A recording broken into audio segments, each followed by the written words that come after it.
राहुल जी ने चोर को चोर कहा। अब बताइए, चौ को चौ नहीं कहेंगे तो सौ कहेंगे।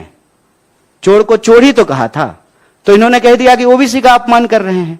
प्रधानमंत्री अपनी रैलियों में जाकर के कहते हैं कि मैं ओबीसी से आता हूं। अरे तो आप ओबीसी से आते हैं तो बहुत खुशी की बात है, बहुत अच्छी बात है कि ओबीसी देश का प्रधानमंत्री बना है। यह इस बात को सुनिश्चित करेगा कि अब सरकारी विभाग में कोई भी पोस्ट जो है वो खाली नहीं होगा। जितना विभाग में रिक्तियां हैं, सारी रिक्तियां भर दी जाएगी। लेकिन रिक्तियां भरने से पहले यह जानकारी तो हो कि इस देश में लोगों की वास्तविक हालत क्या है, उनकी सामाजिक स्थिति क्या है, उनकी आर्थिक स्थिति क्या है, उनकी जातीय स्थिति क्या है। जात के आधार पर राजनीति करेंगे, जात के आधार पर वोट लेंगे, जात के आधार पर विपक्ष को घेरने का प्रयास करेंगे, लेकिन जाति की संख्या क्या है यह बताने की बात नहीं कर रहे हैं। और हम गिनने की ही बात कर रहे हैं ना। गिनने में क्या तकलीफ है? कहते हैं कि किसी भी राज्य का निर्माण कैसे होता है? 3 चीजों से होता है, संख्या, जमीन और संप्रभुता। तो संख्या तो पता होना चाहिए ना कि भारतीय राज्य की सीमाओं के भीतर कितने भारतीय रहते हैं, उनकी वास्तविक हालत क्या है, चाहे वो किसी भी वर्ग से आते हो। आज तो कोई भी ये नहीं कह सकता है ना कि रिजर्वेशन नहीं मिल रहा है। आज तो सबको रिजर्वेशन मिल रहा है। आज तो जनरल कैटेगरी को भी रिजर्वेशन मिल रहा है, ओबीसी को भी मिल रहा है, एससी को भी मिल रहा है और एसटी को भी मिल रहा है। और ये रिजर्वेशन तो बीजेपी नहीं दिया है। तो बीजेपी को यह बात स्पष्ट करना चाहिए।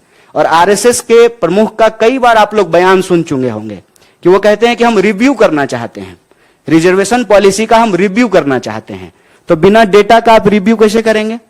जब आपके पास आंकड़ा ही नहीं होगा तो आप क्या रिव्यू करना चाहते हैं? इसका मतलब यह है कि बीजेपी असल चाहती है कि गुड़ खाएं गुलगुल्ला से परहेज। मतलब एक वर्ग को कह दें कि नहीं नहीं, गिनने की क्या जरूरत है, इससे समाज जो है उसमें जात पात फैलेगा, समाज में जातिवाद बढ़ेगा। अगर ओबीसी बोलने से समाज में जात पात फैलता है तो प्रधानमंत्री अपनी रैली में जाकर के ये क्यों कहते हैं कि मैं ओबीसी हूं?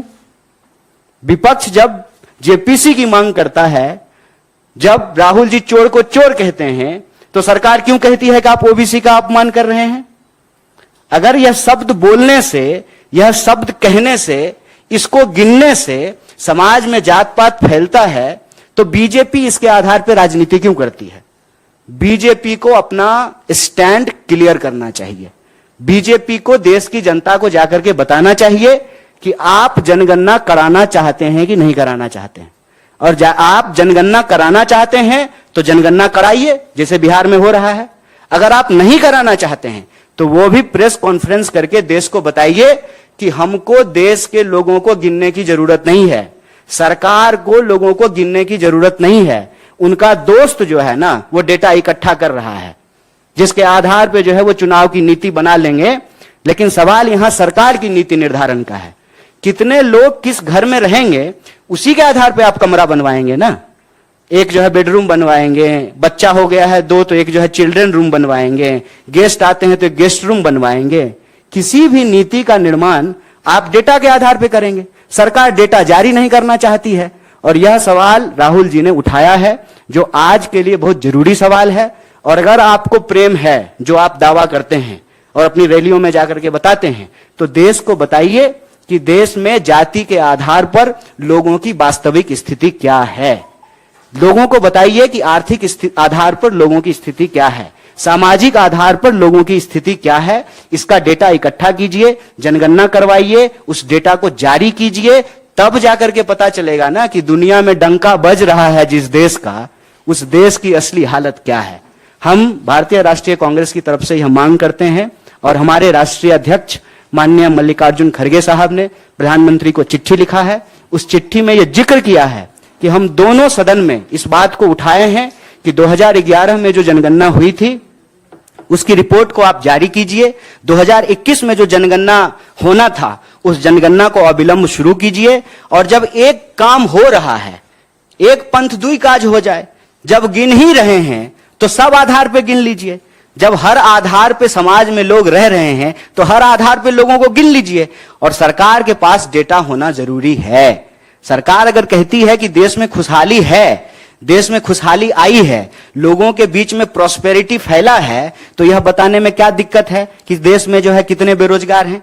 आप सब लोग इस बात को जानते हैं कि सरकार ने सर्वे कराना बंद कर दिया है। सरकार के पास बेरोजगारों का कोई आंकड़ा नहीं है, क्योंकि सरकार रोजगार देने में इंटरेस्टेड ही नहीं है। इसीलिए जो है बेरोजगारों को गिनने के लिए तैयार नहीं है।